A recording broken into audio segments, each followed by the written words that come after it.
So, sana itong Biyernes Santo at itong mga susunod na linggo after Easter Sunday, sana i-verify muna natin yung ating mga content, no? Yung sinasabi yung magsasama si Ivana at saka si Dustin sa movie. Paano mangyayari yun ngayong nasa loob pa ng bahay si Dustin? Ibig sabihin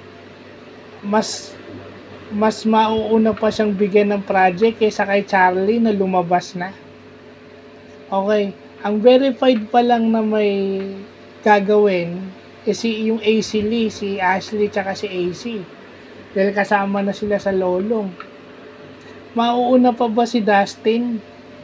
At saka wala namang sinasabi yung manager ni Dustin sa Facebook na after ng PBB, if ever, may project na nag-aantay sa kanya, nakikiusap nga yung manager ni Dustin at tigilan na yung kanyang alaga sa bashing kasi grabe na yung bashing na natatanggap niya sa X, formerly Twitter. So, tigilan nyo muna yung magtatambal sila sa movie. Paano magtatambal sa movie? Wala namang binabanggit yung ABS o yung GMA. Yung Shakira nga wala ka pang nakikitang naka-line up sa kanilang projects, sila yung nasa labas na after Holy Week. O guest pa lang sila sa mga interviews pa lang yung guesting sila, pero wala pa silang yung definite except for AC and Ashley. Naghahanap na naman kayo ng subscription o yung sinasabi nyo na babalik si Ivana sa PBB o bakit hindi natuloy? Pagpasok ni Shubi at saka ni Cyril, akala ko ba babalik si Ivana o bakit hindi natuloy? Sinasabi niyong babalik siya sa Big Night, ayun, yun na lang ang abangan natin. At saka hindi pa naman natin alam sino ang aabot sa Big Night. Sino na yung aabot if ever bumalik si Phenomenal Content Queen? Sino na yung aabutan niya if ever bumalik siya?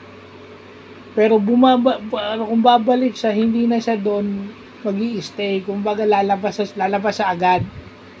Sino na yung aabutan niya ron? Kasi ibang-iba na yung dynamics ng PBB House if ever bumalik siya. Kung babalik siya, ha? Kasi sinasabi niya, babalik. Sinasabi naman nung iba, walang invitation. So, wala naman siyang nilalagay. Although may mga tao na gusto siyang bumalik at kahit siya openly, sinasabi niyang gusto niyang bumalik. Pero wala pang definite. At mas lalo na itong team up nila na to. Paano sila magti-team up ngayong nasa loob pa ng bahay si Dustin? At posible rin na pagka na-nominate ito, gagastosan to ng maraming tao. Dahil marami siyang haters, pero marami rin siyang supporters. Kaya may possibility rin na magtatagal siya sa loob. So, paano nga sasabing team up? Kayo talagang mga makakuha lang ng views. Tapos yung mga algorithm na ginagawa nyo na hinalikan si Dustin ni Ivana, halatang pinaggagawa nyo.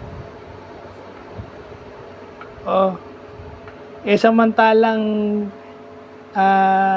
budding couple goals na yung Dasby sa loob ng bahay ni Kuya.